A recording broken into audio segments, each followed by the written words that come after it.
Buenos días, me da muchísimo gusto estar aquí. Gracias, Gina. Les saludo con mucho gusto. Veo que habemos ya 58, 59 personas conectadas en esta sesión del día de hoy a propósito de el mes del orgullo. Este junio estamos conmemorando el mes del orgullo. Y bueno, pues precisamente iniciar diciendo, me parece que es muy importante que a pesar de que durante el mes de junio las actividades se orienten a hablar, destacar las vivencias de exclusión, de discriminación, de violencia que vive la comunidad LGBTIQ+, bueno, pues no es exclusivo del mes de junio.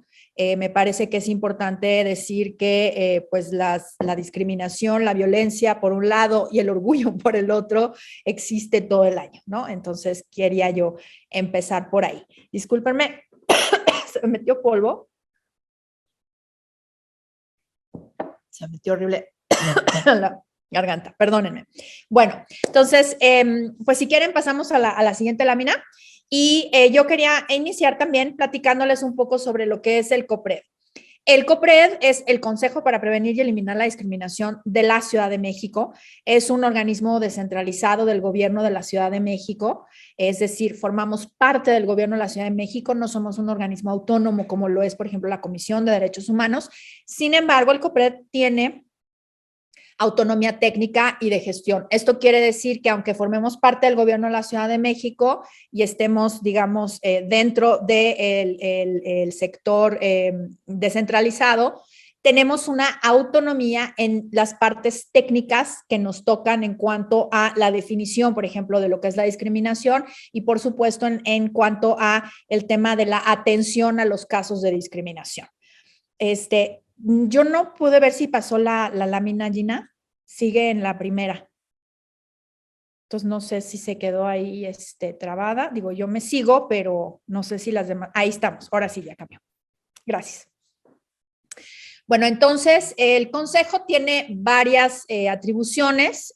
Lo crea la Ley para Prevenir y Eliminar la Discriminación de la Ciudad de México. En esta ley, pues que se compone básicamente de dos partes, una que tiene que ver con la definición de la discriminación y el establecimiento de todas las medidas positivas que tienen que implementar todos los entes del gobierno de la Ciudad de México para eliminar las barreras, eliminar los obstáculos de acceso a los derechos de los grupos de atención prioritaria que están reconocidos tanto en la misma ley como en la Constitución de la Ciudad de México.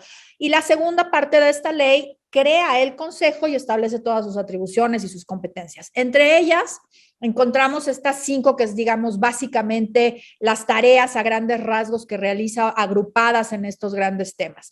Primero, pues les decía yo, dar atención a la ciudadanía para casos de discriminación. El COPRED recibe denuncias por discriminación en toda la Ciudad de México, en cualquier ámbito, sea una discriminación cometida por un funcionario, funcionaria pública, por la institución, por una ley, etcétera, pero también podemos actuar y recibir denuncias relacionadas con la discriminación en espacios privados. Y esta es una atribución bien importante porque es una atribución que no tienen las comisiones de derechos humanos. La otra sí. Ustedes, si son discriminados en el ámbito privado, pueden ir ante una comisión de derechos, en el ámbito público, perdón, pueden ir a una comisión de derechos humanos, ya sea la local de la Ciudad de México o la nacional, dependiendo de la autoridad, para denunciar estos hechos discriminatorios. Pero en la Ciudad de México pueden ustedes venir a COPRED cuando sean discriminados en un espacio privado. ¿Qué espacios privados? El que se imaginen, en un restaurante, en un parque de diversiones, en un bar, en una escuela, en una universidad, en su trabajo, etcétera. Entonces, esta es una competencia muy importante y la atendemos a través de un procedimiento administrativo no sancionador. El enfoque es restaurativo, de conciliación, buscar que quien discriminó entienda qué fue lo que hizo y se comprometa a no volverlo a hacer. Ese es el enfoque básico del procedimiento de atención. También tenemos un área de análisis y generación de políticas públicas que se hace a través de un programa transversal con todos los entes del gobierno de la Ciudad de México, y también cooperamos en el trabajo de análisis legislativo cuando las personas legisladoras del Congreso de la Ciudad de México nos lo solicitan, o por ejemplo la Consejería Jurídica. También tenemos un área de educación, de capacitación sobre igualdad y no discriminación a través de cursos y talleres. Tenemos una oferta muy amplia ya de 10 cursos en línea línea, autogestivos. Acaba de salir la convocatoria, híjole, ya no sé en qué número vamos, pero ha de ser como la 10ª, la 15ª, algo así por ahí. Estamos sacando cada 15 días convocatorias de cursos en línea, pero también tenemos cursos y talleres presenciales o específicos como este, por ejemplo. Tenemos un área de comunicación, que aquí está Jorge, él es el coordinador del área de comunicación, y esta área de comunicación tiene también varias tareas, entre ellas crear campañas de comunicación antidiscriminatorias. La discriminación sucede porque crecemos en ambientes llenos de prejuicios, ¿no? Si pensamos de pronto en los comentarios, los chistes, los dichos, ¿no? Los refranes populares están basados en prejuicios hacia determinadas personas. Estos prejuicios están montados en esta idea de los sistemas de opresión, el sexismo, el racismo, el capacitismo, la heteronormatividad, de la LGBTfobia, etcétera. Entonces, a partir de las campañas de difusión, de las campañas de comunicación, de estar presente en los medios de comunicación lo más que podamos. Tenemos un programa de televisión que, por cierto, está pasando ahorita. Como no lo van a poder ver, no le cambien. Véanlo en la noche, a las 7:30 de la noche pasa la repetición en Justicia TV. Tenemos un blog, también lo publicamos hoy. En fin, estamos tratando de difundir lo más que podamos en todos los medios que más podamos. ¿Por qué esos prejuicios son discriminatorios? ¿Por qué esos sistemas continúan subvalorando a determinadas personas por ser quienes son, por ser quienes somos?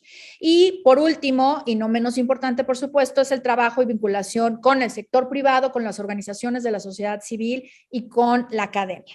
Este trabajo se hace de manera permanente. La comunicación y el trabajo con las organizaciones de la sociedad civil es fundamental para el trabajo de COPRED, porque, como decía yo hace un momento, trabajamos con poblaciones históricamente excluidas. Nuestra Constitución les llama grupos de atención prioritaria y que justamente comparten la característica de ser históricamente excluidas, históricamente discriminadas, violentadas, y en ese sentido trabajar directamente con las poblaciones y las organizaciones de esas poblaciones o que trabajan con esas poblaciones, pues es fundamental para poder entender las prácticas discriminatorias. Y como les decía hace un momento, la vinculación con el sector privado es fundamental porque justo una de las competencias más fuertes del COPRED es combatir, prevenir, eliminar la discriminación en el ámbito privado. La violación a los derechos humanos no es exclusiva de la autoridad. La violación a los derechos humanos puede darse en relaciones entre particulares, y en ese sentido la discriminación sucede en los espacios privados y particularmente en las empresas, en los empleos, en los lugares de trabajo. Es donde más discriminación, por lo menos se denuncia ante el COPRED, es donde más discriminación sucede.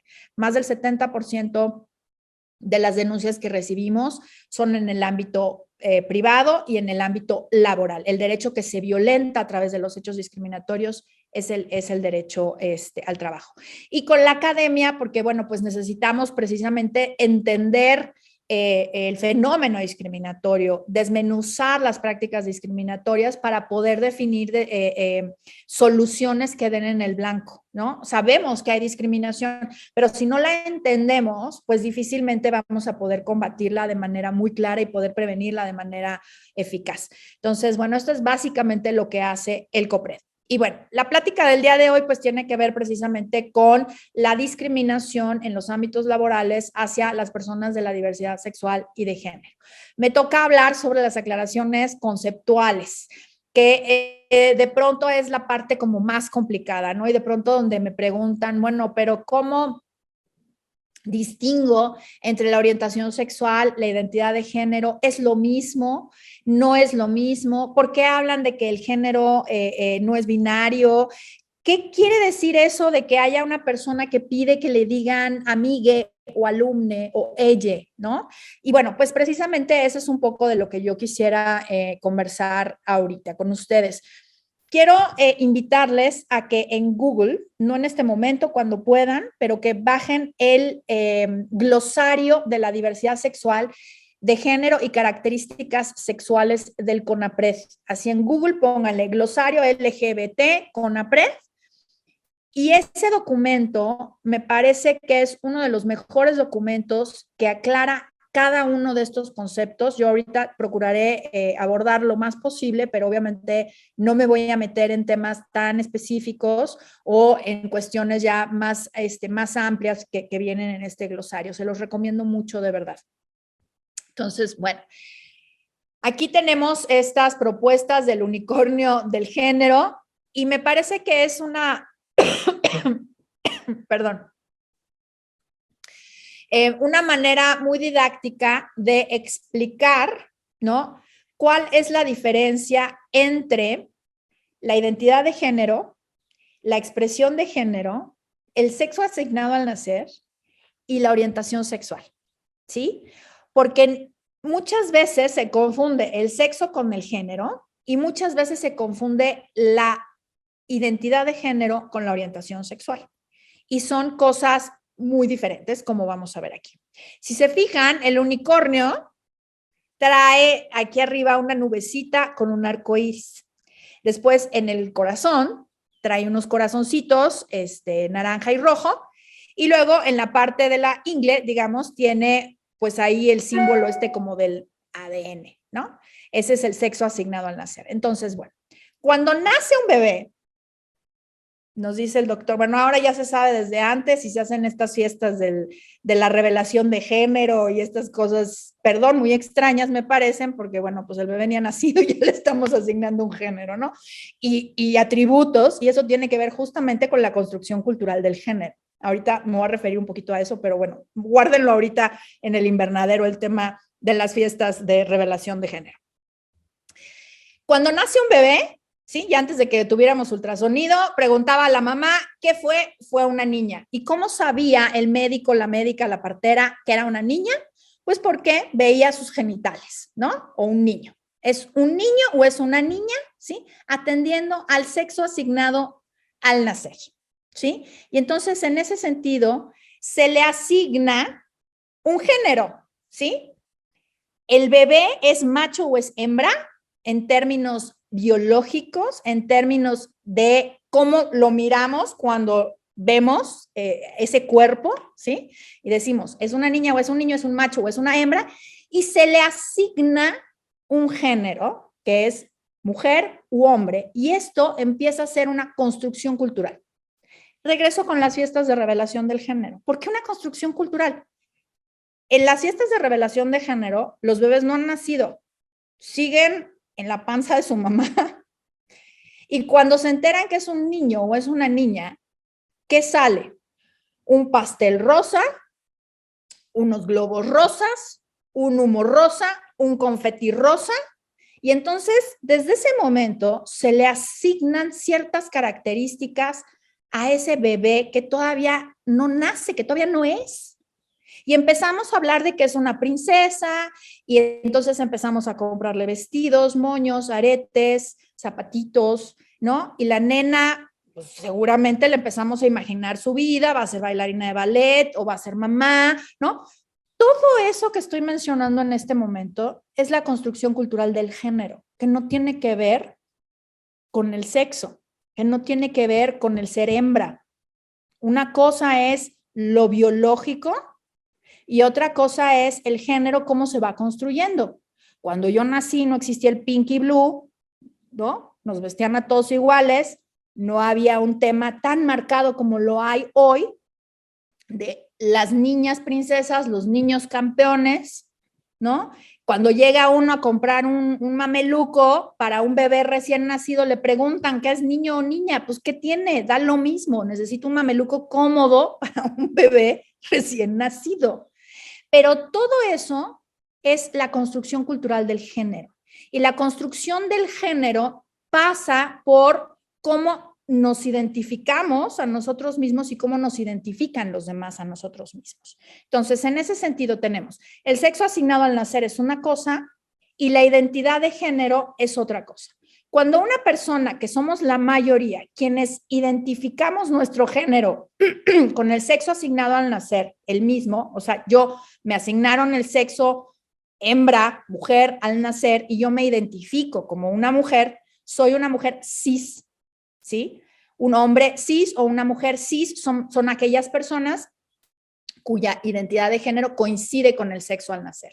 Sin embargo, hay personas que no se identifican de esa manera, que a pesar de que al nacer le dicen, este es un varón, sí, pues yo no me identifico como un varón, yo me identifico como una mujer porque la identidad de género es una construcción a partir de la cual se entiende, se autoexplica una persona. De acuerdo con el glosario que les mencioné de CONAPRED, la identidad de género es la vivencia interna e individual del género, tal como cada persona la siente, misma que puede corresponder o no con el sexo asignado al nacer, que es lo que les venía explicando, ¿no? Incluye la vivencia personal del cuerpo que podría o no involucrar la modificación de la apariencia o funcionalidad corporal a través de tratamientos farmacológicos, quirúrgicos o de otra índole, siempre que la misma sea libremente escogida. También incluye otras expresiones del género como la vestimenta, el modo de hablar y los modales, que eso tiene que ver con la expresión del género, ¿sí? La expresión del género tiene que ver cómo yo me expreso como mujer. El hecho de que yo hoy me haya, bueno, no me vayan a criticar, pero pues sí me peiné, ¿no? Me pasé mi cepillito, ¿no? Me maquillé, me puse mis anillos, o sea, todas estas cosas tienen que ver con cómo yo expreso el género y cómo yo me entiendo como mujer, ¿sí? Pero no necesariamente pasa además por el tema de la identidad de género. Yo puedo identificarme como mujer y no necesariamente expresarme con esa feminidad que se espera de las mujeres. Entonces, la identidad de género y la expresión de género no necesariamente conectan. Entonces, si se van dando cuenta, si se imaginaran que esto fuera como un tablero en donde pudiéramos poner el varón y la mujer, o el hombre y la mujer, lo femenino y lo masculino, ¿sí? Podemos ver cómo podríamos estar moviendo, ¿sí? Estas palancas, ¿sí?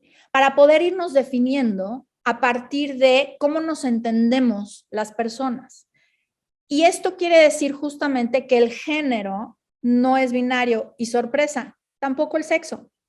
Si podemos atender a los marcadores biológicos que nos determinan el ser hembra o el ser macho, y lo pongo por eso en esos términos biológicos, podemos ver que las cuestiones hormonales, las cuestiones cromosómicas, las cuestiones relacionadas, por ejemplo, con los órganos reproductores, con las características secundarias, no necesariamente coinciden de uno o de otro lado, pueden estar en el medio. Y la mejor prueba de esto es que existe la intersexualidad, que justamente tiene que ver con aquellas situaciones en las que la anatomía o la fisiología sexual de una persona no se ajusta completamente a los estándares definidos para los dos sexos. Entonces tenemos hembra, macho, y aquí también se puede ajustar, ¿sí? Esta palanquita de un lado o del otro, o quedarse en medio, como sucede en la intersexualidad. A veces un poquito más para acá, a veces un poquito más para allá, ¿sí? Y también con las hormonas. Seguramente recuerdan el caso de Carsten Semenya, una corredora ya hace muchos años, que se cuestionaba si es que era una mujer y tenía que competir en las competencias femeninas porque los exámenes que le habían hecho hormonales de testosterona indicaban que tenía una, no sé si así se dice, no soy bióloga, una cantidad hormonal mucho mayor que la que puede tener una mujer estándar. Y utilizo la palabra estándar porque aquí no hay normalidades, ¿no? Entonces, en ese sentido, pensemos que tanto el sexo biológico como el género no son binarios, no son o mujer u hombre, ¿no? Hay estándares en el medio, ¿sí? En donde podemos movernos las personas. Entonces, la identidad de género generalmente está orientada al ser mujer o al ser hombre, pero cuando nos encontramos con personas no binarias, de pronto es cuando uno dice, pero es que no la identifico, es que no sé qué es y no sé cómo tratarle a la persona. Pues justamente por eso entra el lenguaje incluyente, entra el preguntarle a las personas cuáles son sus pronombres, cuál es el nombre con el que quieren que nos refiramos a ellas, ¿sí? Y esto no va a matar el lenguaje, no se va a morir el español, no va a pasar absolutamente nada. Lo que sí va a suceder es que vamos a estar reconociendo a las personas en su vivencia interna, en su autoidentificación y en el respeto a cómo nos piden que nos dirijamos a ellas. ¿Cuántas personas no conocemos que tienen dos nombres y que odian uno de los dos nombres y nos dicen, por favor, no me digan así? Si seguimos insistiendo en decirle ese nombre que ya nos dijeron que lo odian, pues me parece que es una falta de respeto de nuestra parte, ¿no? Pues lo mismo sucede con una persona no binaria que nos está pidiendo que le hablemos en ella, que cuesta trabajo, a mí me cuesta mucho trabajo, pero la cuestión es respetar lo que nos están solicitando, ¿sí? Y si nos dicen, no quiero que me digas Rosa, quiero que me digas Luis, podemos llamarle Luis y no va a pasar absolutamente nada. Insisto, lo que sí va a suceder es que vamos a respetar la dignidad y la vivencia personal de esa persona que nos está solicitando eso, ¿sí? Entonces, identidad de género es cómo vivimos el género nosotros, dentro de nosotras mismas, ¿sí? La expresión es cómo lo expresamos y esto puede o no coincidir con el sexo asignado al nacer, ¿ok? Ahora, la orientación sexual es otra cuestión diferente. Y esa tiene que ver con la capacidad de cada persona de sentir una atracción, ya sea sexual o romántica, hacia alguien del género opuesto, entonces somos heterosexuales, o del mismo género, entonces somos homosexuales o lesbianas, o unos y otros, y entonces somos bisexuales, ¿sí?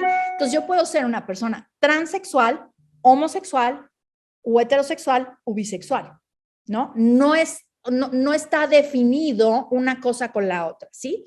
Si vamos a poner el ejemplo, una persona nace varón, pero es una mujer trans, puede ser una mujer lesbiana o puede ser una mujer homosexual, heterosexual o puede ser una mujer bisexual, ¿sí? Entonces, son cosas totalmente distintas, la vivencia del género y su expresión con la orientación sexual.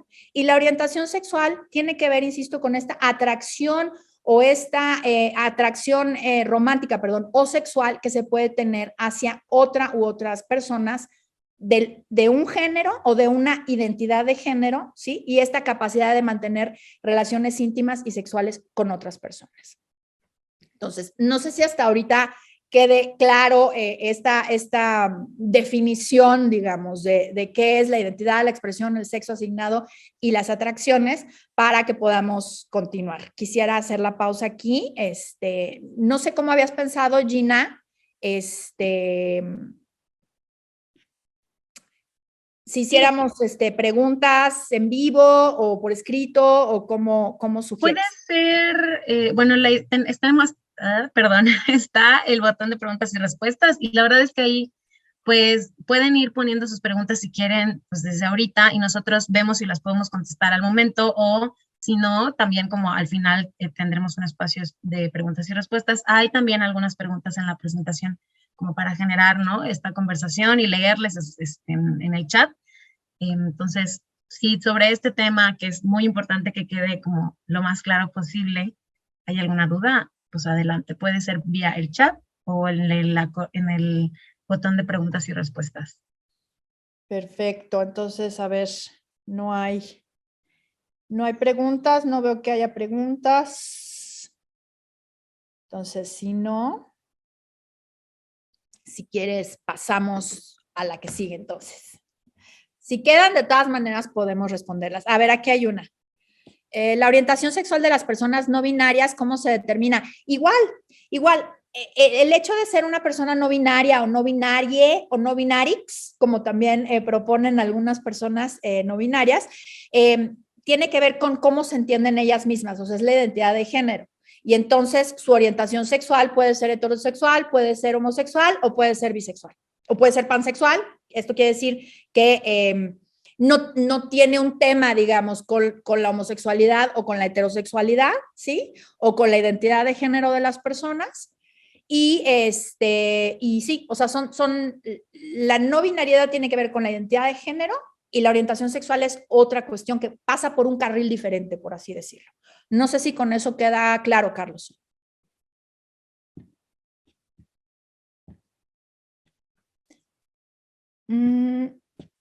Ok.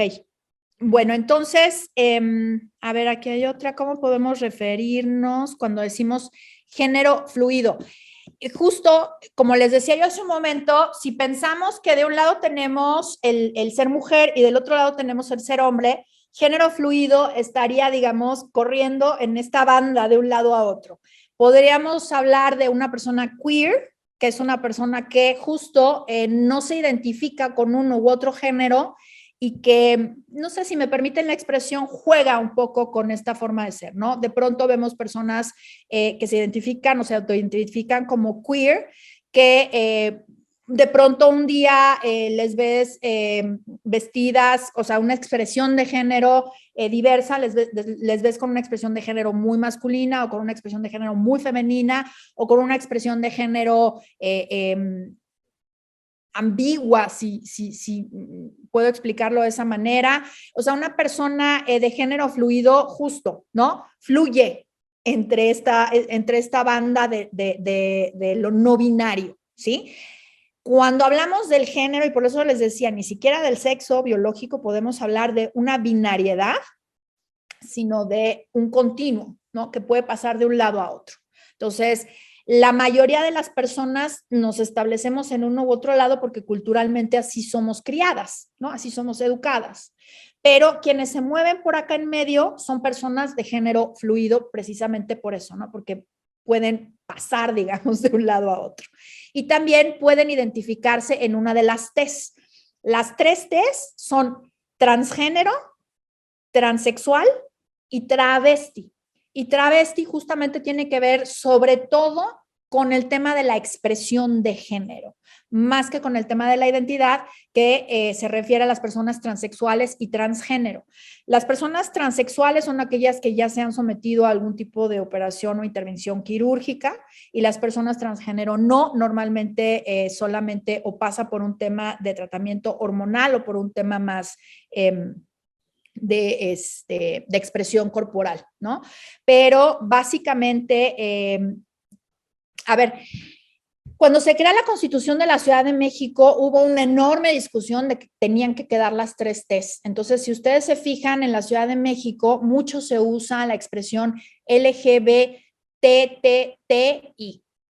Hoy día hay esta discusión sobre si tendríamos que estar hablando de las 3 T's o mejor hablando de una sola T, de hablar de lo trans, para no patologizar a las personas, por un lado, y por el otro lado, para no cuestionar si una persona trans es una persona transgénero o es una persona transexual, porque la pregunta implica, pues, meternos con su propio cuerpo. ¿Me explico? O sea, preguntarle a una persona trans si es una persona transexual o es una persona transgénero pasa por saber, cuestión que no nos importa, ni nos interesa, ni la necesitamos, a qué procesos se ha sometido para hacer su transición. Entonces, hoy día se habla mucho más de lo trans, pero esa es la razón por la que existen las 3 T's. Y cuando hablamos de género fluido, pues también me atrevería a decir que podríamos hablar entre lo queer, la Q del acrónimo, o la T travesti, ¿no? Pero depende esto, y tiene que ver justamente con esta cuestión de la expresión de género, sobre todo. Bueno, y también de la identidad, por supuesto. La transexualidad, sí, pues está muy cuestionado, sobre todo por las nuevas generaciones, ¿no? Las generaciones de personas trans más antiguas, si lo puedo decir así, sí,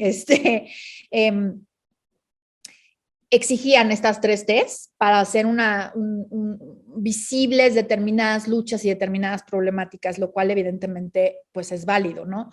Pero hoy día las generaciones más jóvenes justo pasan por ahí. Las empresas, hay una pregunta que está aquí que me parece interesante. ¿Las empresas deben, pueden o no solicitar al personal que se identifique de acuerdo con su identidad de género para fines estadísticos? Pues es que a mí me parece que, a ver, pedirnos la identidad de género en un cuestionario, pues es precisamente, la respuesta es cómo se identifican, como hombres, como mujeres o como una persona no binaria. Punto. O sea, yo no tendría por qué decir que soy una mujer trans o no soy una mujer trans, ¿me explico? Porque al final del día, lo que reconoce el derecho a la identidad de género es el cómo se identifica la persona a partir de esta construcción cultural del género. Y las personas trans se identifican como mujeres o se identifican como hombres o se identifican como una persona no binaria o de género fluido, ¿no? Entonces, esas serían las 3 que admitirían una estadística. Preguntar el sexo me parece que no se debe hacer a menos que vayamos al médico, ¿no? O sea, ¿de qué sirve preguntar el sexo asignado al nacer a una persona si no es para tener información sobre si estamos hablando con una persona cis o con una persona trans? Solamente me parece que se debería de solicitar para algún tema relacionado justamente con el cuerpo, pues algún tratamiento médico, por ejemplo, o en todo caso para algún estudio muy específico que tenga que hacer esta pregunta. Pero yo creo que un empleador no debería de hacer esta pregunta para fines estadísticos tampoco. ¿Para qué? O sea, me parece que sería meterse en la intimidad de las personas. Me resulta invasivo preguntarles, pero por otro lado, ¿necesita su identificación para los programas que la empresa implemente? Sí, por eso, o sea, una persona trans tiene su identificación, puede hacer su cambio de acta, ¿no? Y su identificación va a decir el sexo con el que se identifica. Si no ha hecho su cambio de acta, pues seguramente esto lo va a conocer su empleador. Hay muchas razones por las que una persona trans no hace su cambio de acta, por supuesto, considerando que esto sea posible como en la Ciudad de México, ¿no? En la Ciudad de México, las personas trans desde los 12 años de edad pueden hacer su cambio de acta y esto quiere decir que en su acta de nacimiento y en todas sus identificaciones va a aparecer el género con el que se identifican y el nombre con el que quieren ser llamados o llamadas. Entonces, en ese sentido, esto es lo que se le va a presentar al empleador. Ahora, ¿qué pasa con una persona trans que en la Ciudad de México no quiere hacer ese cambio? El empleador o la empleadora va a conocer que su identificación, vamos a inventar, mi INE, en lugar de decir Geraldina, dice Luis, ¿sí? Porque ese fue mi nombre asignado al nacer, porque yo fui, nací varón y se me asignó el género hombre al nacer y mis identificaciones dicen Luis, ¿no? Pero yo soy una mujer trans y solicito que me traten como mujer, me digan ella y me digan Geraldina. El empleador no tiene por qué revelar esta situación y tiene que tratar a la persona como le está solicitando que le trate. Ahora, obviamente, para los trámites formales, tendrá que utilizar su nombre legal, ¿no? O sea, vamos a suponer para su inscripción al IMSS, pues no va a poder poner Geraldina, va a tener que poner Luis, porque así es como aparecen mis identificaciones. Para mi cuenta de banco, va a tener que poner Luis, porque así es como aparecen mis identificaciones. Yo, Geraldina, no tendría manera de identificarme como Geraldina, sino como Luis, porque no he hecho mi cambio de acta. Por eso es un derecho tan importante y por eso se exige que en todos los estados de la República se reconozca esta posibilidad de que las personas trans puedan hacer su cambio de acta, lo que les permite hacer sus cambios de identificaciones, ¿no? Precisamente porque no se permite en otros espacios formales el reconocimiento. Por ejemplo, algo que hemos trabajado mucho con la Fiscalía tiene que ver con el trato que se le da a las personas, ya sea en calidad de víctimas o en calidad de imputadas, cuando no han hecho su cambio de acta, ¿no? Y entonces lo que hace la Fiscalía es tener un protocolo de atención precisamente para nombrar a las personas trans con el nombre que se identifican, aunque en la averiguación previa, bueno, ahora ya no se llaman así, se llaman las carpetas de investigación, venga el nombre legal de la persona, ¿no? Entonces, si podemos vivir en esos dos mundos, es posible, ¿sí? Sin embargo, siempre hay que respetar el nombre y el pronombre con el que piden las personas ser tratadas, ¿no? Eso. ¿Cómo tratas con un trabajador o trabajadora trans dentro de la empresa que no tiene su documentación actual? Ah, bueno, pues ya la contesté, ¿no? Hay situaciones legales que no permiten. En el trato cotidiano, hablarle con los nombres y pronombres que pide. Eso, o sea, ese es el estándar, ¿no? Insisto, en lo formal, ¿sí? En el contrato de trabajo, en la inscripción al IMSS, en la cuenta de banco, pues esas cosas, si la identificación dice otro nombre, tendrá que ser tratado así. Pero ojo, vamos a suponer que llega la persona empleada con recursos humanos. Recursos humanos ya sabe que se tiene que referir a mí como Geraldina. No se vale que yo llegue y le diga, oiga, vengo a ver algo de mi pago. Y entonces, como ve que en mi contrato dice Luis, entonces me empiece a tratar de Luis. ¿Sí? Eso es lo que no se debe hacer, porque si yo ya le pedí que se refiere a mí como Geraldina y que me habla en femenino, y esta persona insiste por quererse ceñir a lo legal, me malgeneriza, eso es muy violento, ¿sí? Eso es violencia hacia las personas trans y una violación a su identidad de género que ya ha sido compartida, ha sido expresada y no está siendo respetada. ¿Va? Entonces, lo que tenemos que distinguir es el nombre legal para los trámites formales y el nombre y pronombre con el que pide una persona trans ser tratada. Y ese lo tenemos que respetar siempre. Ese no hay de que, bueno, pues es que aquí dice Luis y yo te voy a decir Luis. ¿No? Si te está pidiendo que me digas Geraldina, por favor, ¿no? No me malgenerices y no me trates de manera inadecuada. Entonces, bueno, a ver, creo que con esas ya quedaron las preguntas. Hola, El correo electrónico. Ay, perdón. Geraldina, el correo electrónico, Geraldina, por favor, no vayan a hacer eso de que pongan el correo electrónico con Luis, porque justamente la idea es que te traten con el nombre y pronombre que has solicitado. Y si yo me voy a estar comunicando con todos mis compañeros de la oficina y mi correo dice Luis, pues al final del día me está mal generalizando y está siendo muy violento, porque esto resulta muy violento. A mí no me pasa nada, yo no soy una persona trans y a mí no me pasa nada si en mi correo en lugar de decir Geraldina me ponen Georgina, por poner que se parecen nuestros nombres, ¿no? No me va a pasar nada. O no me va a pasar nada que diga Gerardo, me va a dar risa y voy a ir y les voy a decir, oigan, no soy Gerardo, por favor, pónganme Geraldina. Pero para una persona trans esto resulta muy violento, porque al final del día tienen que estar peleando todo el tiempo y toda su vida para que su identidad de género les sea reconocida. Entonces, hay que ser muy cuidadosos y cuidadosas con esta parte en el reconocimiento de su identidad de género y sobre todo en su vida cotidiana.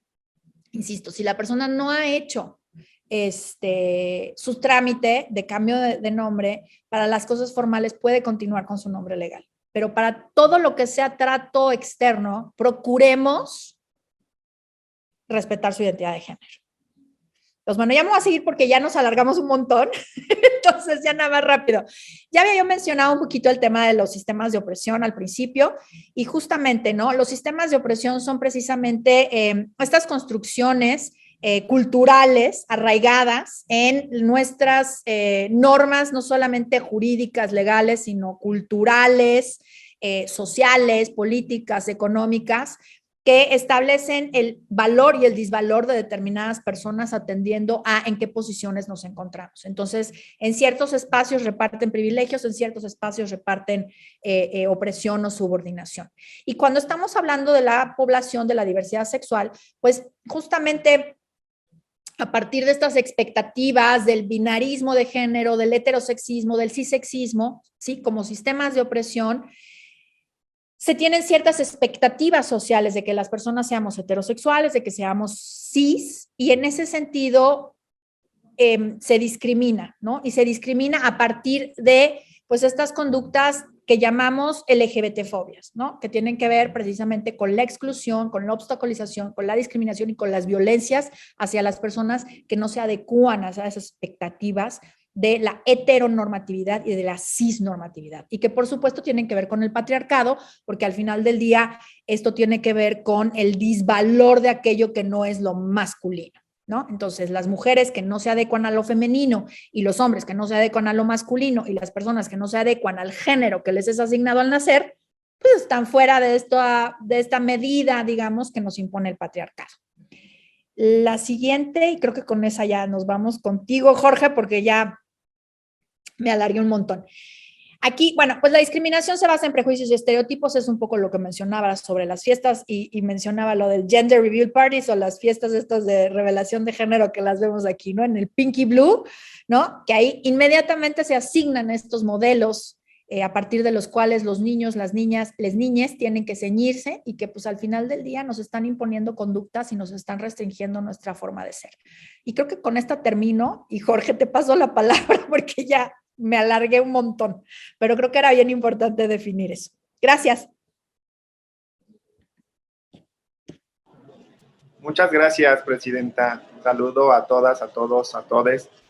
que están en esta charla, a Noé, a Erika, que me están ayudando en la interpretación de lengua de señas mexicana, a Gina también, que está organizando, a toda la Secretaría Técnica. Pues yo me pasaría un poquito más hacia la parte de los datos. Un poco creo que es necesario, cuando hablamos de estos temas, no solo de la comunidad, de la población LGBTTI, tenemos que tener en cuenta cuáles son los datos que nos muestran las encuestas que se han hecho de forma en la parte nacional, en la parte local también con COPRED, que hemos realizado para saber cómo está y cómo estamos midiendo un poco los niveles de discriminación que enfrentan la población LGBTIQ+, ¿no? Entonces, si me ayudas, Gina, con la siguiente. La siguiente. Sí, bueno, pues vamos a hablar primero de unos datos de la ENDOCID, que es la encuesta sobre discriminación por motivos de orientación sexual e identidad de género.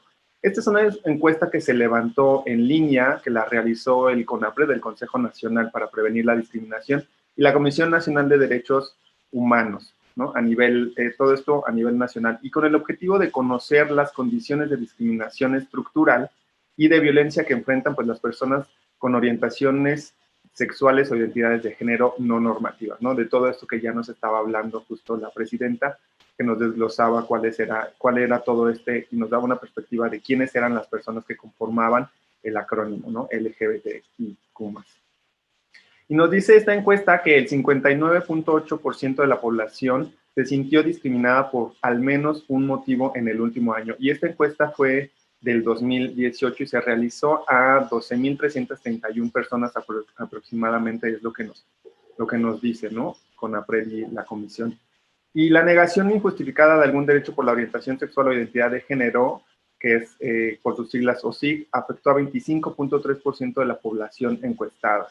Los derechos más comúnmente negados son la oportunidad de trabajar y la entrada a algunos negocios. Y es que hay que entender justo también con esta encuesta que nos da cuenta de que todavía existe mucho rechazo, que todavía las personas LGBT son juzgadas, maltratadas y agredidas en ciertos espacios, ¿no? Tanto en el espacio laboral como en la obtención de algún servicio. Y es bien importante justo saber y tener estos datos para tener un panorama, porque quienes hacemos política pública desde el gobierno de la Ciudad de México, desde los gobiernos locales o nacionales, pues sí tenemos que tener en cuenta estos datos para generar realmente una política que beneficie a las personas, en este caso estamos hablando de la población LGBTI. Y es que más del 50% de las personas encuestadas pues han sufrido comentarios, conductas o actitudes negativas por sus compañeros por su orientación sexual o identidad de género. Y nos dice esta encuesta que entre el 52% y el 60% de ellos han visto esto, ¿no? También se observa que entre el 34% y el 44% ha manifestado esos mismos comentarios hacia su propia orientación sexual o identidad de género. Aquí hay que destacar que de toda la población LGBTIQ+, trabajadora que fue encuestada, las personas transgénero, transvesti, transexual fueron las que manifestaron comentarios y actitudes negativas en mayor proporción. Justo algo de lo que comentaba la presidenta era esto, ¿no? O sea, hay todavía un desconocimiento muy fuerte de cómo tratar a las personas trans. Y esto se ve reflejado también en cómo son tratadas, ¿no?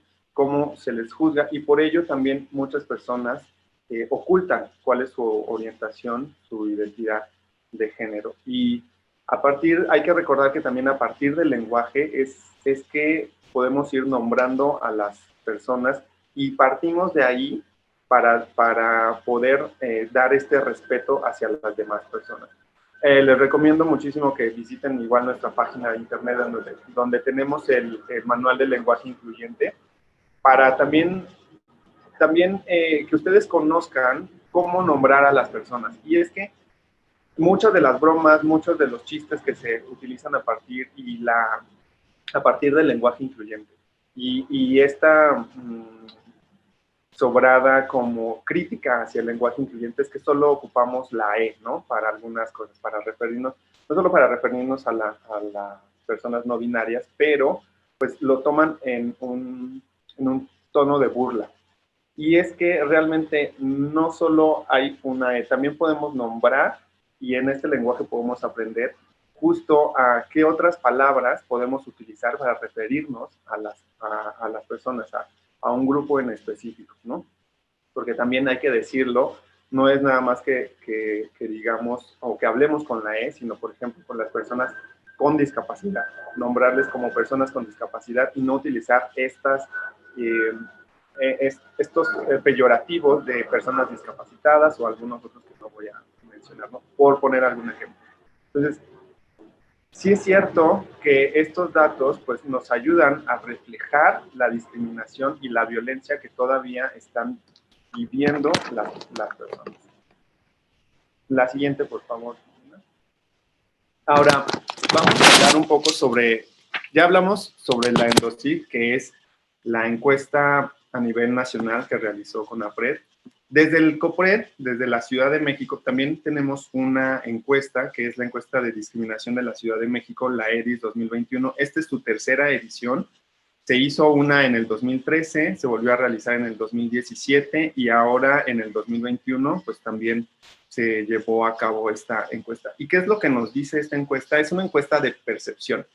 Y ahorita les voy a decir un poquito por qué de percepción y cuáles son los datos que también tenemos ya con quejas o reclamaciones desde el Consejo. No.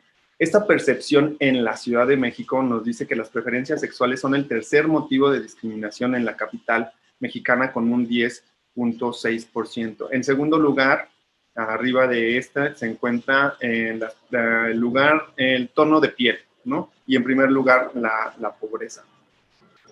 Ya esto nos está hablando que en la percepción de las personas que fueron encuestadas en la Ciudad de México, sí están notando que existe discriminación hacia las personas gays, hacia las personas lesbianas, hacia las personas trans, hacia las personas intersexuales o que se identifican como personas queer y todo el acrónimo, ¿no? Y también nos dice que el 81.8% de las personas encuestadas considera que existe discriminación para las personas gays, el 70% hacia las personas transgénero y transexuales y 55.9% para las personas intersexuales. Es decir, realmente todavía vivimos un espacio, tenemos un contexto de violencia en la Ciudad de México. A pesar de que hemos llevado a cabo muchísimas acciones, todavía la percepción de las personas continúa siendo esa, pero realmente también queremos decirles que si bien hay esta percepción, sí se está trabajando y parte del trabajo que hacemos en el Consejo es ver con las empresas, con sociedad civil, con las personas en las calles y justo la parte de comunicación que llevamos a cabo es eso, hacer campañas de comunicación, como ya lo decía la presidenta, para ir bajando estos niveles de discriminación o de percepción en la gente. 9.5% de las personas encuestadas tienen algún familiar o amistad que se han sentido discriminadas por ser homosexual o por su preferencia sexual. Sí es cierto que la mayoría de las personas conocemos a alguien, ¿no? Pero tampoco se vale decir que porque yo conozco a una persona, entonces ya no las discrimino, ¿no? Hay muchos factores, hay muchas cosas en las cuales tenemos que empezar a respetar. Y eso también parte de decir, bueno, pues hay una frase muy común, ¿cómo es que yo puedo, cómo es que yo no les discrimino si yo conozco a gente que es así? Sí, pero no es solamente el tema de decir, de conocer, sino que realmente estés respetando, estés valorando, estés conociendo quiénes son esas personas, cuáles son sus derechos y, por supuesto, respetando esos derechos que tienen las personas. Y no es ningún tema de decir que a las personas heterosexuales, la población LGBTIQ+, les está quitando derechos. No, la realidad es que no se les está quitando derechos. Social, en el contexto en México por lo menos, son una población históricamente vulnerada en sus derechos y solo se está pidiendo el reconocimiento de todos esos derechos que por el patriarcado, por esta masculinidad hegemónica también se ha estado visibilizando más hacia las personas heterosexuales y no hacia los derechos hacia la población LGBTI. Ahora, hay datos también que manejamos en el Consejo y la presidenta ya nos hacía como una explicación de qué eran las quejas y reclamaciones. Yo quiero explicarles también un poco cómo es que llegan estas quejas y reclamaciones. Tenemos varias vías de denuncia. Puede ser una vía de denuncia por teléfono, por correo electrónico, por también la línea de la no discriminación, el teléfono que es de Locatel, y también por gobierno de la ciudad, por las páginas del gobierno de la ciudad, ¿no? Entonces, cuando llega una denuncia, el equipo jurídico del COPREDO, el equipo de atención, conoce los casos, empieza a platicar con las personas y de ahí es que se determina si es una queja o una reclamación. Las quejas son entre particulares y las reclamaciones son hacia una persona servidora pública, ¿no?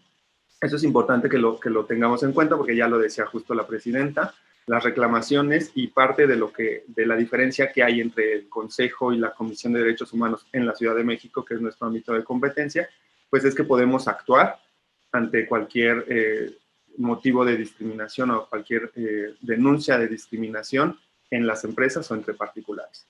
Bueno, y es que desde el 2019, de mayo de 2019 al 2022, el Consejo ha brindado 589 atenciones a personas de la diversidad sexual y de género, y de estas, en 86 casos, se iniciaron expedientes de queja. Los expedientes de queja justo es ya cuando se conoce del hecho y se está por determinar sí que es un tema de discriminación. Se llevan a cabo todo un procedimiento para llevar a cabo una justicia restaurativa, que comentaba también la presidencia.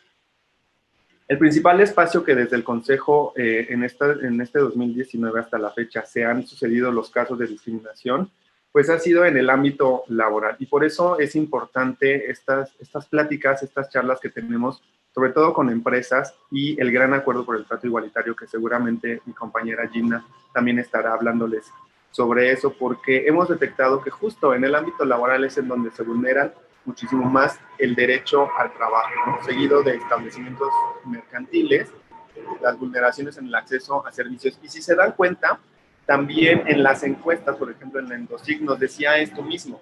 O sea, ya estamos comparando la Endosic a nivel nacional, que nos decía que en los establecimientos mercantiles y en el acceso a los servicios era donde las personas que habían respondido esa encuesta habían sufrido mayor discriminación, y los datos del Consejo pues lo están comprobando, por lo menos en la Ciudad de México. Y los motivos más recurrentes de estas denuncias pues han sido por orientación o preferencia sexual, seguida de la identidad de género, expresión de rol de género y condición de salud. He de decirles que justo a partir de toda esta pandemia que vivimos todos en el mundo, pues sí, casos de discriminación por condición de salud fueron en aumento, y sobre todo también en el ámbito laboral. Bueno, ahora sí. Pues aquí justo ya les dimos como un pequeño panorama de cómo están los datos a nivel nacional con la encuesta con la Endosic, los datos de percepción de la encuesta de discriminación en la Ciudad de México y cuáles son los datos que ya tenemos a partir de las denuncias que nos llegan directamente en el Consejo. Y ahora quiero hablarles también un poco sobre la invisibilidad y la interseccionalidad. ¿Por qué estamos hablando de estos temas? Porque un poco ya lo mencionaba la presidenta, pero yo quiero decirles qué es o por qué decimos la interseccionalidad. Y es que la interseccionalidad son todos estos contextos que enmarcan a una persona. Es decir, yo no nada más soy una persona, soy un hombre gay que vive en la Ciudad de México, ¿no? También puede ser que me enmarquen o tenga otros contextos. En este momento yo no me autopercibo como una persona indígena, pero puede ser que alguien sea una persona gay de alguna comunidad indígena, que sus rasgos o sea, son muy racializados, ¿no? Su tez de color más oscuro o su piel de un tono más oscuro. Esa es una parte que nos lleva a todas las personas, no solo a una. Es decir, también hay mujeres que pueden ser de una comunidad indígena, que pueden tener una discapacidad. En la población LGBTI también hay personas con discapacidad También hay personas, ahora que tenemos también la lengua de señas mexicana, nuestros intérpretes, también hay personas sordas que son, que tienen una orientación distinta a la heterosexual, ¿no? Una orientación no normativa. Nos pasamos a la siguiente. Eso es, por ejemplo, en este círculo vemos como justamente cómo se están interrelacionando todas, ¿no? Todos estos contextos. Hablamos de discapacidad, hablamos de situación económica, hablamos de orientación sexual, hablamos de alguna etnia, de nacionalidad, de religión, de género y de edad.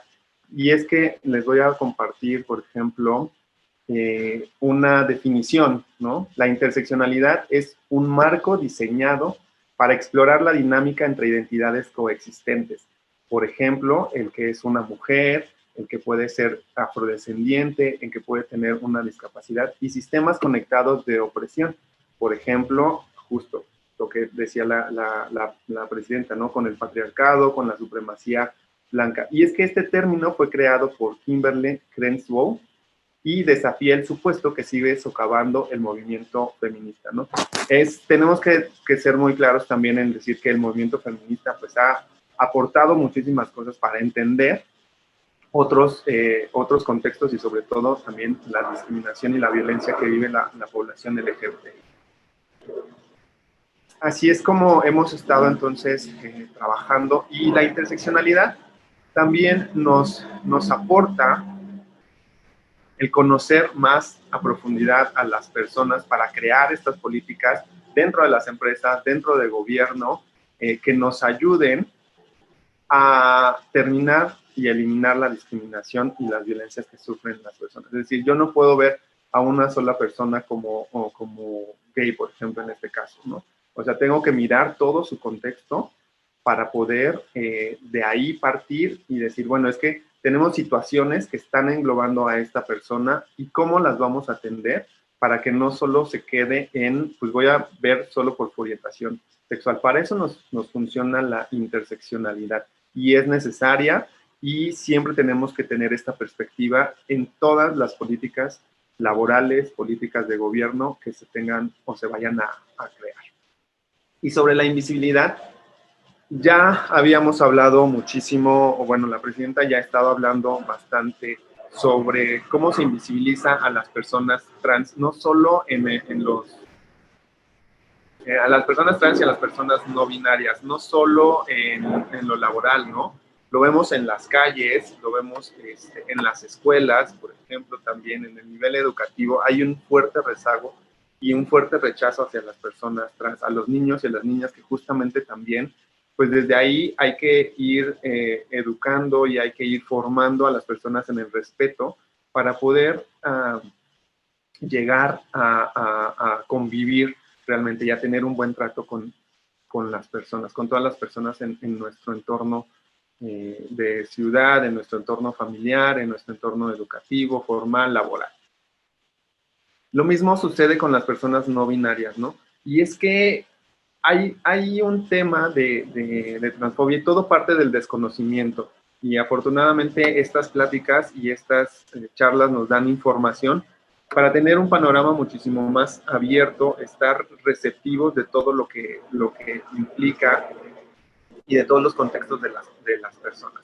Sí es cierto, y hemos sabido de muchos casos mediáticos de transfobia que se han suscitado en la Ciudad de México y en otros estados.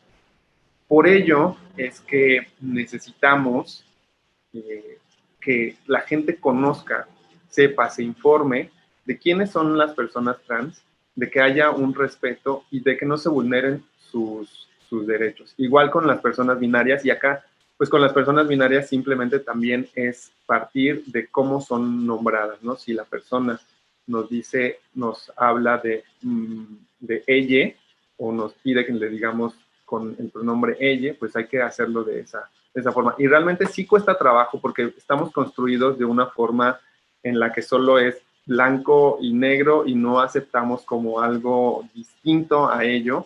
Entonces hay que hacer un proceso reflexivo de decir sí existen, porque hay también una máxima en los derechos humanos que dice lo que no se nombra no existe. Y eso también llega a partir del lenguaje, ¿no? De cómo nombramos a las personas, para de ahí partir y no vulnerar sus derechos en lo laboral, en lo educativo, en todo. Y con esto creo que termino mi participación. Muchísimas gracias. Espero que fue como súper breve, pero era como más hacia el tema de los datos y un poquito lenguaje y un lenguaje incluyente. Y les invito y hago el comercial, por supuesto, para que vean todos los materiales que tenemos en nuestra página de internet, las campañas, nos sigan en las redes sociales, estamos como en Facebook y en Twitter como @copred_cdmx. Por supuesto, este programa de televisión que hacemos, que cada semana se está estrenando uno, hay periodos en los que se repiten algunos programas, pero en general cada semana estamos estrenando un programa y hablamos de distintos temas que involucran a la población LGBTI, temas también en el tema de discriminación laboral, sobre otras poblaciones, personas mayores, jóvenes o personas jóvenes, personas con discapacidad. Todo esto lo tenemos en el programa de televisión. Si no pueden verlo de forma en vivo, pues en los canales de Justicia TV, también los tenemos en nuestro YouTube. Están todos los programas. Así es que, bueno, pues les invitamos. Nuestra columna, nuestro blog que tenemos en Animal Político, también hablamos de distintos temas. Por ejemplo, el día de hoy estamos hablando sobre personas mayores. La próxima semana, justo ya con el tema, con este mes de junio del orgullo, estaremos platicando o hablando en las columnas sobre qué está sucediendo a partir de esta plática también LGBTI en lo laboral. También estaremos en la columna hablando sobre esto rumbo a la marcha del orgullo en la Ciudad de México, ¿no? Pues yo les agradezco muchísimo. Igual si hay algunas preguntas, las estaré contestando. Igual si quieren, al final, para dar oportunidad a que Gina también nos platique sobre lo siguiente. Muchísimas gracias. Gracias, Jorge. Pues a mí me toca ya la última parte, que es un poco hablar sobre buenas prácticas de igualdad y de inclusión dentro de las empresas dirigidas a esa población LGBTIQ+. Antes de empezar este apartado, la verdad también les invito, creo que sí, todas pueden ver las preguntas y respuestas, sobre todo las respondidas por ahí. Gera ya estuvo respondiendo algunas por escrito y creo que hay algunos temas muy interesantes, ¿no? En las preguntas y también las respuestas, que seguro son dudas compartidas. Entonces les hago esa invitación a que le echen un ojito si las pueden ver, y si no, ahorita las retomamos algunas de ellas al final. Y bueno, me voy rapidísimo, ¿no? Una de las cosas, dentro del COPRED trabajamos con las empresas y pues constantemente estamos con este discurso de que es necesario que se tengan políticas, acciones, capacitaciones, o sea, que las empresas le entren al tema de inclusión laboral en general, ¿no? De todos los grupos históricamente discriminados. Y obviamente la agenda LGBTIQ+ siempre ha sido pues muy fuerte, ¿no? Sin embargo, algo que hemos notado y que ha sido también punto de conversación reciente en redes sociales, en otros foros, ¿no? Es el famoso pinkwashing, ¿no? ¿Qué es esto que vemos que sobre todo en el mes del orgullo, en junio, hasta el supermercado se pone con la bandera LGBT, todos sacan sus comerciales, todos ponen el loguito con la bandera, ¿no? Y al parecer todos son muy aliadas de la comunidad. Pero lo que hemos visto es que no es, o sea, por un lado tienen este discurso, sobre todo las empresas, y por el otro lado no se están aplicando políticas serias, políticas responsables para atender la discriminación y la desigualdad que viven las personas de la comunidad en el ámbito laboral. Y eso es bien importante destacarlo aquí porque tiene que ir de la mano, ¿no? O sea, nosotros no necesariamente vemos como erróneo que se hagan estas campañas, pero si solamente se hacen con el objetivo de tener el marketing del Pride, ¿no? Y vender, y no se tienen, por ejemplo, mecanismos de atención a la discriminación al interior de las empresas, pues ahí hay una incongruencia muy importante que debe ser atendida. En ese sentido, nosotros pues promovemos mucho, ¿no? Que se implementen acciones concretas y que en la medida de lo posible, pues también se implementen acciones estructurales dentro de las empresas que ayuden a cambiar la cultura laboral, ¿no? Y que ayuden a pues justo a transformar estos prejuicios, a eliminar estos prejuicios y estereotipos que existen hacia las personas de la diversidad. Entonces, algunas de las buenas prácticas que nosotras hemos visto que se implementan en las empresas y que creemos que vale la pena retomar es, pues obviamente siempre el tema de la sensibilización, la educación de los cursos. Y esto como de forma constante. Nosotros en el Consejo tratamos siempre de darles las herramientas. Tenemos de varios cursos en compred.net, uno de discriminación sobre el trabajo, hay también un montón de otros temas muy interesantes.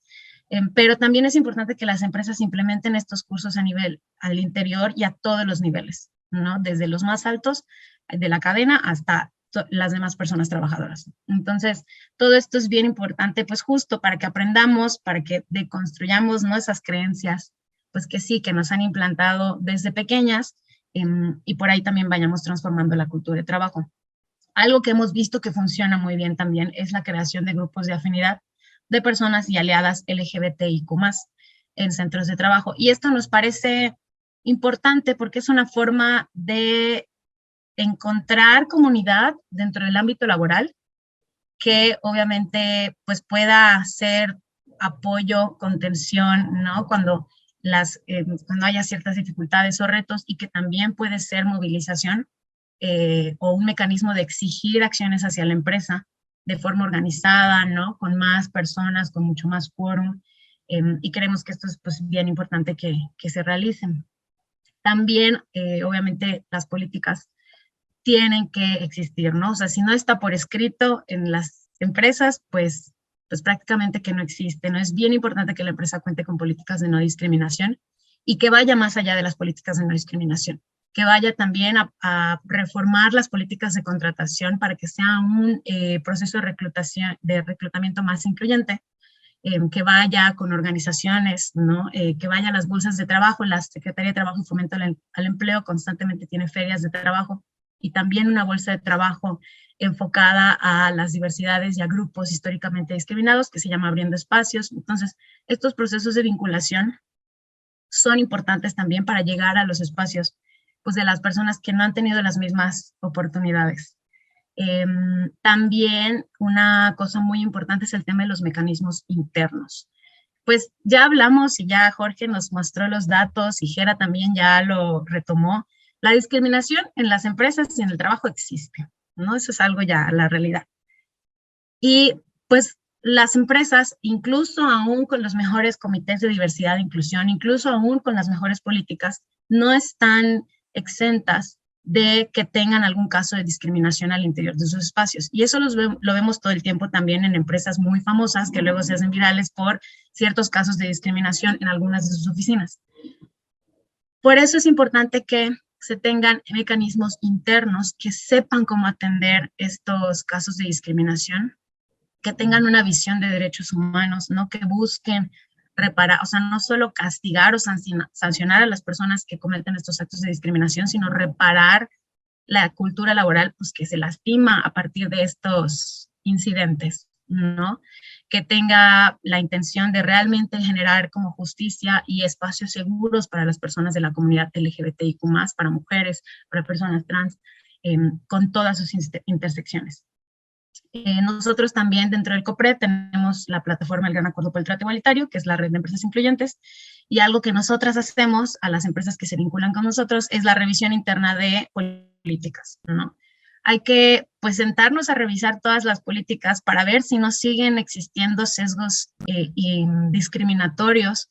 Nos pasa muchísimo con las políticas de vestimenta, ¿no? Que se ponen todas las políticas de inclusión y que cuando nos mandan la política de vestimenta que no se ha actualizado desde hace 15 años, pues sigue siendo una política muy sexista, ¿no? O con estos requerimientos que no son objetivos, ¿no? Que son, pues sí, ¿no? Que siguen reproduciendo estos estereotipos de cómo deben verse una persona en el negocio, cómo debe verse una mujer, un hombre, no son neutrales al género. Entonces, por ahí hay varias cosas que se podrían implementar para que todas las personas puedan sentirse más cómodas en el trabajo. Y también la implementación de mecanismos de participación, es decir, si estamos creando una política cuya intención es que sea dirigida a la inclusión laboral de la población LGBTI, más en la empresa, pues lo ideal sería preguntarle a la población o a los aliados, si ya hay estos grupos de afinidad, bueno, o a organizaciones, pues qué es lo que necesitan, cuáles son los retos, las problemáticas que ven en ese entorno de trabajo y cómo se pueden combatir, ¿no? Y eso es bien importante y creemos que abona mucho a construir, pues de manera como más colectiva, todas estas dinámicas. Siguiente. Adicional a todo lo anterior, pues también ya platicamos, ¿no? Ya se deben de establecer directrices, ¿no? Para personas trans y no binarias en los entornos de trabajo, ¿no? Respetar el nombre con el que las personas quieran ser identificadas. Implementar algún tipo de baños neutrales o mixtos, ¿no? Que puedan también ayudar como a que las personas se sientan seguras en ese espacio.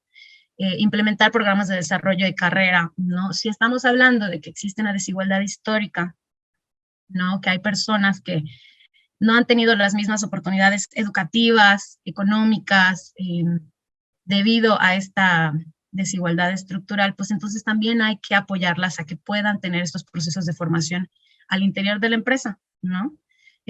Porque pues lo que pasa y lo que vemos todo el tiempo, sobre todo en temas ahorita de género, es pues ya está, las mujeres ya están trabajando casi a la par que los hombres en las empresas, ¿no?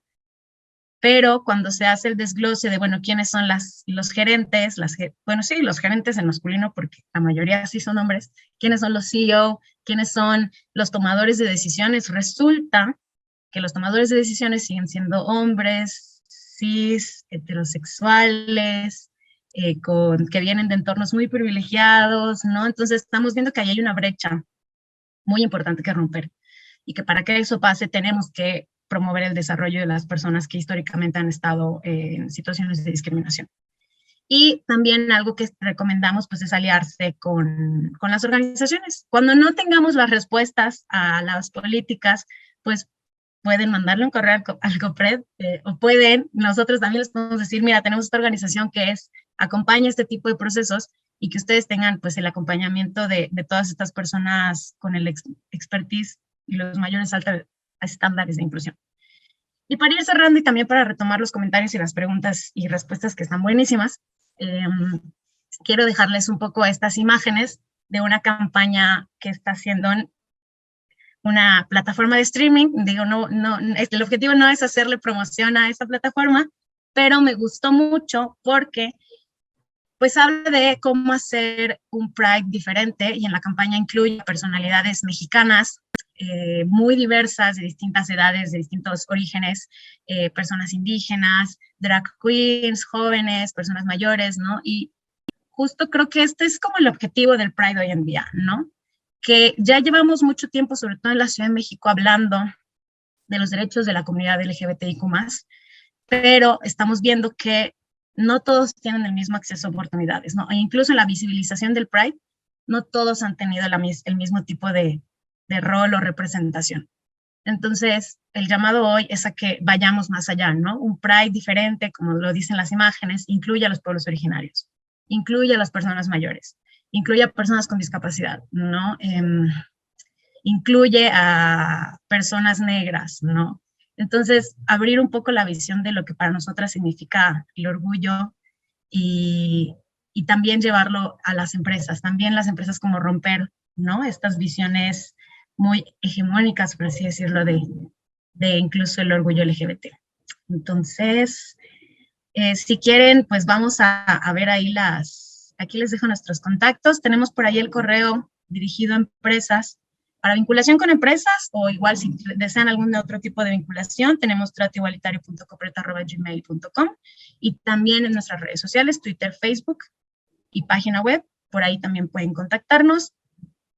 Pues para cualquier cosa que necesiten, los podemos direccionar también al área de atención a quejas en caso que se requiera y muchas gracias. Ya, si quieren, vamos viendo, no sé si quedó por ahí alguna pregunta, Jera, Jorge, si quieren puntualizar en algo que hayan visto por ahí. Sí, justo una de las preguntas que decía Luz Elena, se han integrado palabras en inglés al idioma cotidiano como WhatsApp, Facebook, Rumi, chatear, etcétera, y que no se pueda integrar el no binario, o sea, el lenguaje incluyente. Pues sí, justo, y lo que le comentaba es que la lengua como tal se transforma de acuerdo a sus hablantes, a cómo está su uso. Entonces, en la medida en que podamos ir cambiando y adaptándonos a este lenguaje incluyente, pues sí, también vamos a ir cambiando todo, ¿no? O sea, se van a ir incorporando nuevas, si no nuevas palabras, pero sí nombrando de forma idónea a las personas, ¿no? Solo eso. Y bueno, o sea, no me quiero meter justo con el tema de la RAE y de esta Real Academia de la Lengua Española, que pues es todo un tema también ahí, pero yo lo dejaría nada más en que justo conforme el uso de la lengua es su cambio, y la lengua la hacen los hablantes, nada más. Sí, yo quisiera abonar un poquito a eso que dice Jorge con dos comentarios. Uno tiene que ver con justo nuestro manual. El manual que está publicado ahorita en la página de internet del COPRED es un manual ya viejito, y lo estamos en revisión, ya me acaban de pasar el primer borrador, porque precisamente evoluciona el lenguaje, ¿no? Entonces, en algún momento, por ejemplo, se hablaba de adultos mayores, por ejemplo, ¿no? Por poner uno, y hoy día las personas mayores piden que no se les llame adultos mayores porque eso invisibiliza a las adultas mayores, ¿no? Entonces, ¿cómo va evolucionando y cómo el lenguaje se va perfeccionando? Y perfeccionando no en una medida de decir, esta es ya la palabra perfecta y así va a quedar por los siglos de los siglos, sino perfeccionando en el sentido de que significa realmente lo que queremos decir y a quienes queremos nombrar. Entonces, eso. Y lo segundo es que tenemos 2 programas buenísimos de Espacio Diverso, perdón que sigamos haciendo el comercial, pero la verdad es que estuvieron súper buenos. Uno fue con personas no binarias. Justo estuvimos platicando con ellas sobre el tema del lenguaje incluyente, y el segundo fue con personas especialistas en temas de lenguaje. Entonces, les invito a que en YouTube busquen COPRED y ahí están todos los programas de Espacio Diverso y están estos 2 programas, y de verdad véanlos porque fueron muy interesantes. Y justo esto es, el lenguaje va evolucionando, y lo que decía la compañera del comentario, si incluimos, hoy todos decimos, ay, vamos a hacer un Zoom. Hace 3 años nadie sabía que era un Zoom, ¿no? Solo los muy iniciados que usaban ya esta plataforma. Hoy todas las que tenemos el privilegio de poder trabajar así, pues sabemos a qué nos referimos, ¿no? Y no querer incluir este lenguaje, pues eso. Y un comentario que nos hacían acá sobre el tema de abordar en la niñez sobre la diversidad sexual y la inclusión. A ver, es todo un tema, y ahorita estamos viendo cómo quieren cancelar una película, porque hay un beso de dos personajes, y lo digo así porque es una caricatura, para empezar, aunque fueran 2 mujeres de carne y hueso. Estaba yo leyéndolo, y tengo 2 hijos, una hija y un hijo de 9 años, y se los platico así porque así fue, ¿eh? Lo estaba yo leyendo y dije, no inventes.